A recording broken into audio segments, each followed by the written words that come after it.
All right, good morning, people of YouTube. So this time we're back with another deck profile. This time we have the Galaxy deck, or the GraceNova deck, Sun and Moon, Dawn, Dusk, whatever you want to call it. This is a really fun combo deck that focuses on going up a chain, punching with big level 6s, getting a lot of really cool effects whenever you're playing and digivolving your stuff.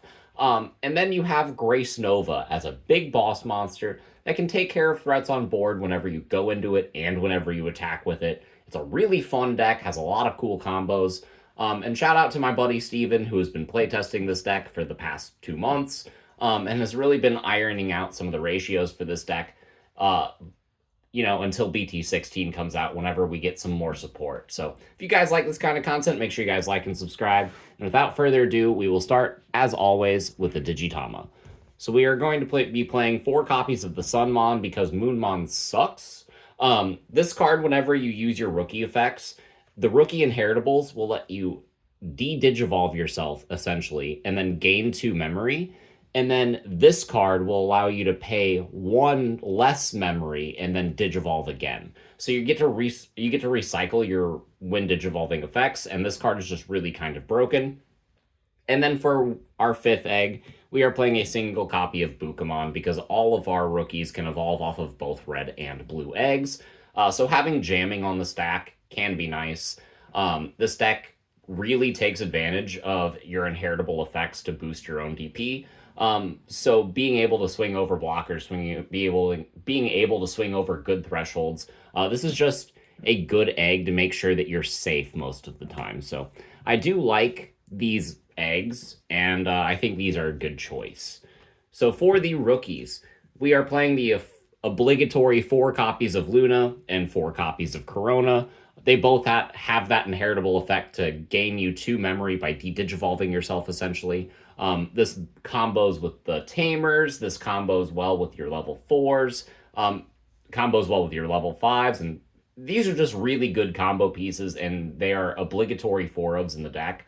And these are the best level 4s, and it's even when we get the new one, these are still going to be the 4-ofs, because that inheritable is so good.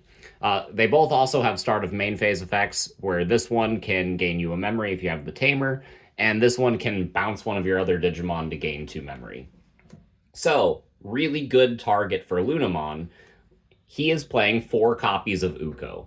So if you open Luna and Uko, you can go Luna in the back, Uko in the front, and then the next turn you're going to gain the memory off the Uko, you're going to hatch another egg, then you can bounce the Uko back to your hand with the Luna, gain 2 more memory, and then put the Uko back in the raising area off the egg that you just hatch and draw another card. It's a really fun combo and allows you to kind of rush your opponent down, maintain tempo, maintain advantage, and just start your chain. So I really like these rookies. They're pretty nice. We got the level 4s. We got 4 copies of Firemon and 4 copies of Lekismon. These are the only ones you want to be playing right now. They are your searchers of the deck. They are often double hits. They work on play and when digivolving, so these cards are just really nice and the keystones of the deck. Most of the time this deck loses is whenever this deck overcommits its level 4s into 1 stack and then loses that stack and then struggles to find more level 4s. So this is one of those things that, like, there isn't really another level 4 that can evolve off of both red and blue that's good. Like we have, I think, Halsamon or something that could work, but that card's objectively terrible. But like, these cards are really, really great. The inheritable effect of plus 2,000 on your turn and your opponent's turn, respectively, are really good inheritables. And these are the main cards that you want to be cycling through your pieces to build your optimal stacks. So for the level 5s, he's playing 3 copies of Flaremon and 3 copies of Ceresmon. The blue dude with the really hard to pronounce name. This guy stuns a dude, and this guy pops something 5,000 or less.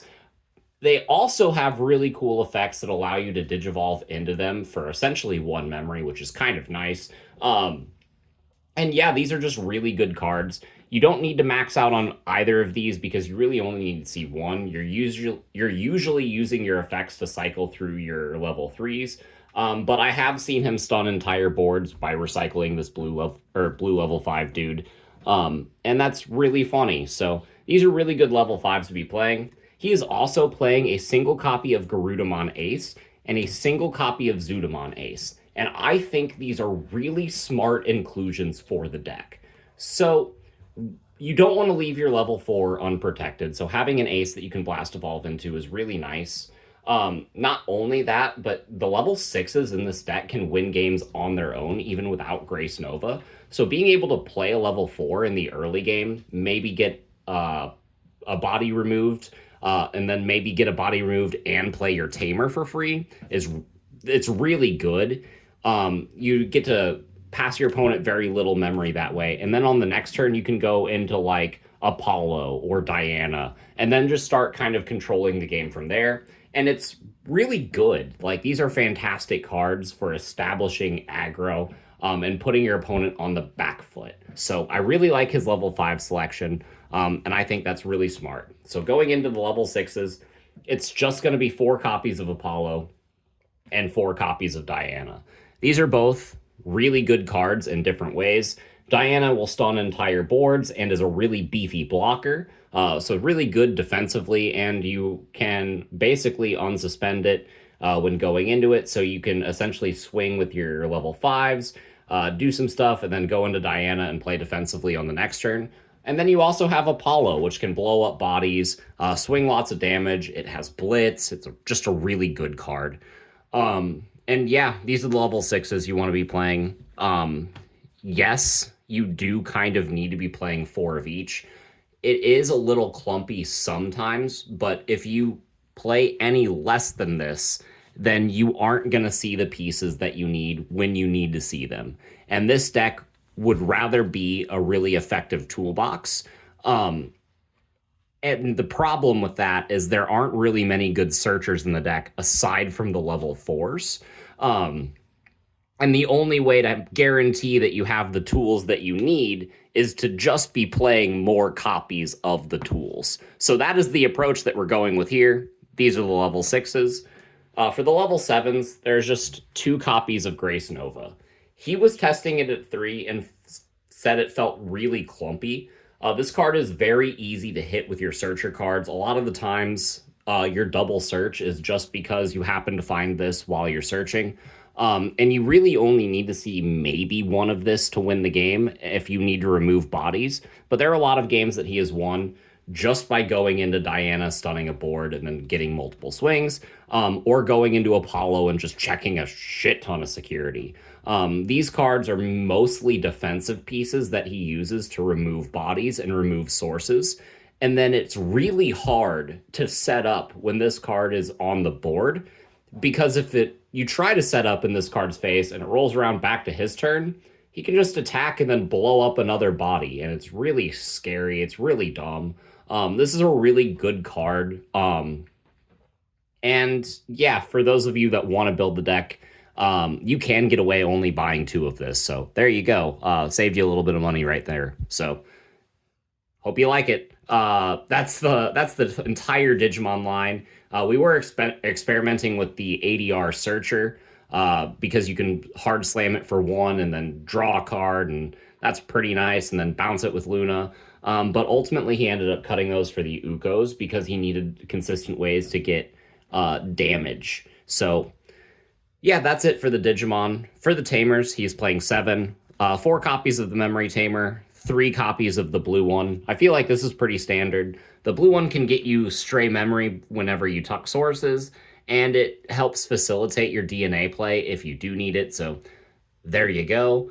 And the red one basically emulates the effect of your level 3s by being able to essentially de-digivolve yourself, tuck that to the bottom of your sources, and then go into another dude. And anytime you're using these effects to essentially de-digivolve yourself, you're putting that card to the bottom, so you're getting more sources, you're building up a bigger stack. So the level 3s and this card really facilitate that big stack go go tall and win the game strategy. And that's really all you need. These are the only Tamers that the deck plays, and these are the only Tamers that the deck wants to play. So rounding it out with the options, the deck actually gets good options that are searchable because they are in archetype. He is playing a single copy of Phoebe Blow, Phoebus Blow, Phoebus Deletus. This card deletes something, and then you get to grab a piece back from your trash. So that's pretty nice. It's a good consistency piece, helps you control the board, and with aces running around, this card is really, really cheap, and that's nice. We are playing 2 copies of Goodnight Moon, because this card stuns a bunch of things and then plays a Tamer. It's a lot of value. This card is just really fantastic. It helps you get set up, as well as help you slow your opponent down. And it's searchable. So that's a really fantastic piece.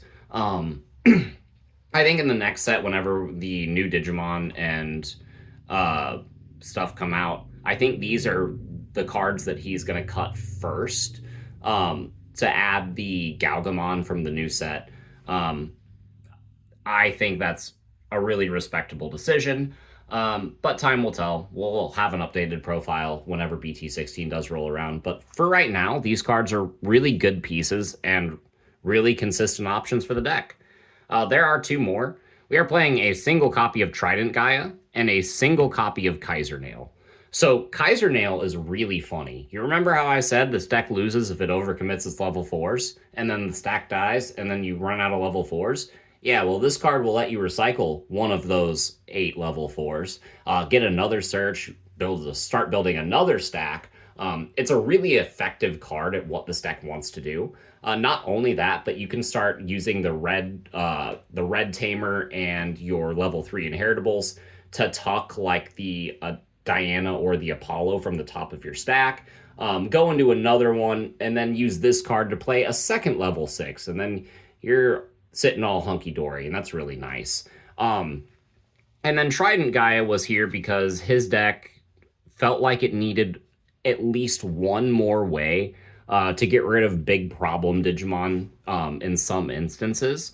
And this card allows him to be a little bit more aggressive by not only deleting any Digimon that he wants, but if he deletes something super huge, then he can trash his security and maintain aggro. So I really like this option line. Again, these are some of the first cards that you're going to cut to add the Galgamon to the list, but they're really good inclusions for now, and they help the deck both offensively and defensively.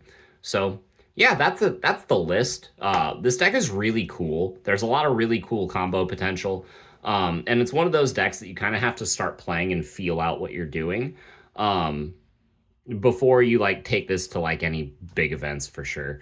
But it's one of those decks that gets a lot more consistent, and its power plays are really powerful. So if it's a deck you like, invest now, and we will see you all in the next video. Bye, everyone.